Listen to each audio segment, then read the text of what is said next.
अफीम की बुआई का काम ज़ोरों शोरों से चल रहा है और ऐसे में किसानों के मन में एक सवाल रहता है कि अफीम की बुआई के समय बेसल डोज में कौन कौन से खादों या रासायनिक दवाओं का प्रयोग करना चाहिए जिससे कि हमें अच्छा उत्पादन मिल सके और आगे चलकर रोग इत्यादि समस्याओं का सामना भी ना करना पड़े। नमस्कार किसान साथियों, स्वागत है आप सभी का हमारे इस यूट्यूब चैनल आदर्श किसान में।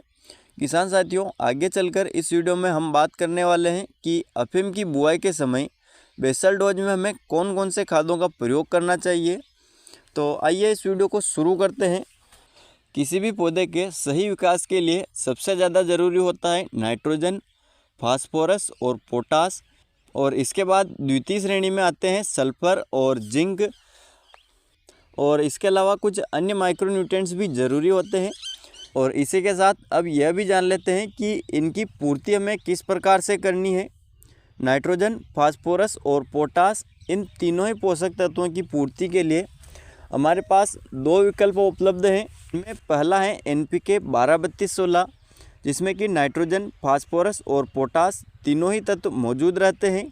इसके बाद में दूसरा ऑप्शन है DAP 18-46, जिसमें 18% यूरिया और 46% फास्फोरस होता है, लेकिन इसमें पोटास की मात्रा नहीं पाई जाती है। तो पोटास की पूर्ति के लिए इसी के साथ में हमें अलग से MOP का भी प्रयोग करना पड़ता है।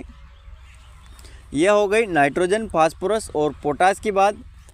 इसी के साथ में अब सल्फर की पूर्ति के लिए SSP यानी कि सिंगल सुपर फास्फेट का प्रयोग करना है, और जिंक की पूर्ति के लिए आप अलग से जिंक ले सकते हैं। यह तो हो गई रासायनिक खादों की बात, लेकिन इनके अलावा भी एक और महत्वपूर्ण चीज़ है जो कि है गोबर खाद या फिर केचुआ खाद।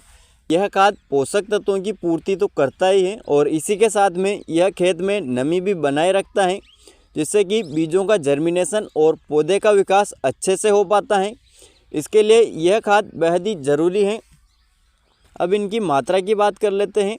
अगर आप NPK 12-32-16 का प्रयोग कर रहे हैं तो इसकी मात्रा आपको 40 से 50 किलोग्राम प्रति दसारी के लिए लेनी है। लेकिन अगर यह उपलब्ध नहीं है तो आप DAP प्लस MOP का भी प्रयोग कर सकते हैं, जिसमें भी DAP की मात्रा 40 से 50 किलोग्राम और MOP की मात्रा आपको 30 से 35 किलोग्राम प्रति दसारी के लिए रखनी है। और SSP की बात करें तो SSP में आप 1 या 2 कट्टे प्रति दसारी के लिए ले सकते हैं। और जिंक की बात करें तो यह 5 किलोग्राम प्रति दसारी के लिए पर्याप्त है।